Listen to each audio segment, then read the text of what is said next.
speak today of an act of worship that we can describe as being the introduction to prophethood.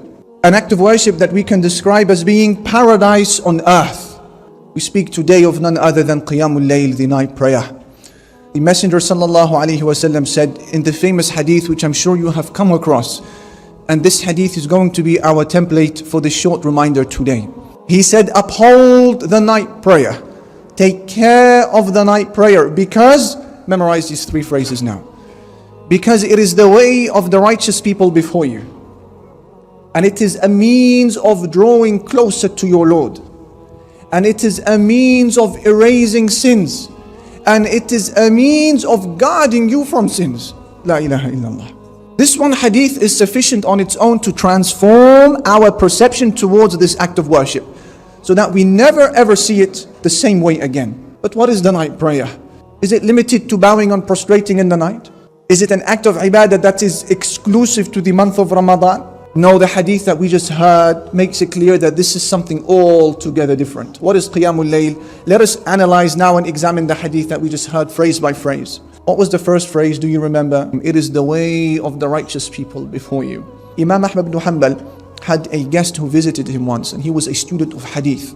And so Imam Ahmad wanted to host him that night and allow him to spend the evening with him. And so he prepared for him a container of water so that he could do his wudu when he wants to pray at night.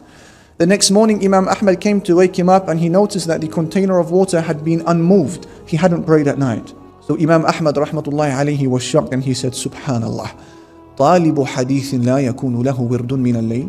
He said, Subhanallah, I have never seen this before. A student of hadith who does not have a portion of night prayer? A student of hadith who doesn't pray at night? And we could repeat the exact same words. A Muslim parent who wants to raise Muslim children who are protected from the temptations and doubtful matters out there in society, and he or she doesn't pray at night?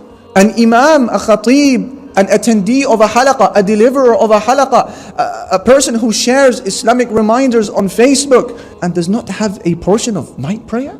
Somebody who believes that the squeeze of the grave is real, and believes that he shall see the face of the angel of death, and believes on the day of judgment that will be 50,000 years long, and does not have prayer at night. How can that be? So this is phrase number one from the hadith. Do you remember it? It is the way of the righteous people before you. What was phrase number two? It is a means of drawing closer to your Lord. For those who ask about a staircase that leads to the pleasure of Allah, for those who inquire about one of the shortest routes that lead to the acceptance of Allah, I say that you will find such a staircase in the middle of the night. Perhaps, dear brothers and sisters, this is one of the secrets why Allah Jalla Jalaluhu offers so much to those men and women who pray at night. Because it is a means of drawing closer to your Lord. Those who discipline themselves to pray, whether after Salatul Isha straight away or in the later parts of the night before Fajr, this is a means of drawing closer to your Lord. As he said, alayhi salatu wasalam, He has offered so much in thanks, so much as a reward. What is the reward? You're probably now thinking, what is the reward of praying at night? Imam Ibn al-Qayyim, he said, because the same way that they would make an effort to pray at night and to not allow anybody to see their good deeds, Allah Almighty will reward them by giving them a reward that no human being has ever seen. They made an effort to hide their good deeds by praying at night. So Allah Almighty has thanked them and compensated them by giving them a reward that is also hidden. However, does this mean that we don't know at all what the people of the night are going to be given on the day of judgment? We have no perception of the reward in Jannah for them? No, we do have some perception. The Messenger sallallahu alaihi wasallam said, there are three people whom Allah Almighty loves, and He smiles at them and He is happy with them. And He mentioned one of the three people, one of the three categories as being as follows. One of the three categories, He says, is a person who has a beautiful wife, a beautiful spouse, and a very comfortable soft bedding. But then in the middle of the night he gets up and he leaves his spouse, leaves his desire to remember Allah. So Allah Almighty will say to His angels, look at how my slave has left his bed and his desire in order to remember me, and if he wanted he could have continued sleeping. Allah Almighty smiles at such a person. So you may think now, okay, what is the significance of the smile of Allah?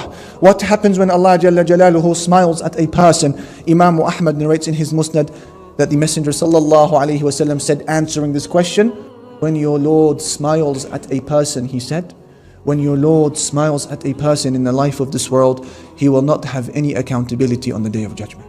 backdoor entrance into Jannah. All of the horrors that you and I hear about Yawm al-Qiyamah, it doesn't apply to these people because they will not be held accountable. What was phrase number 3? He said, and the night prayer is a means of erasing sins and is a means of protecting you from sins. Dear brother, dear sister, if you have accumulated certain sins today or yesterday or at some point in your past, sins that you are so scared that Allah Almighty is going to remind you about them on the day of standing, then those sins can be erased at night. If you also have sins that you are afraid that you're going to redo sometime in the future because they're so addictive, they're so appealing, they look so good, you are afraid that after your repentance you're going to go back to them, you will find your shield and I will find my shield in the night. It is a means of erasing sins, meaning of the past, and a means of protection from sins, meaning from the future. All of that is found in the night. La ilaha illallah. And perhaps this is one of the secrets, dear brothers and sisters, why the Messenger sallallahu alaihi wasallam refers to the night prayer as sharaful mu'min, the honor of the believer. Because a person who minimizes his sin is honored in the eyes of Allah. Sulaiman al-Darani, he says, speaking about this paradise on earth, he said that the people of the night, as they worship Allah, they experience a sweetness that is far greater than the joy of the sinners. And if it wasn't for the worship of the night, I would have asked Allah Almighty to cause me to die.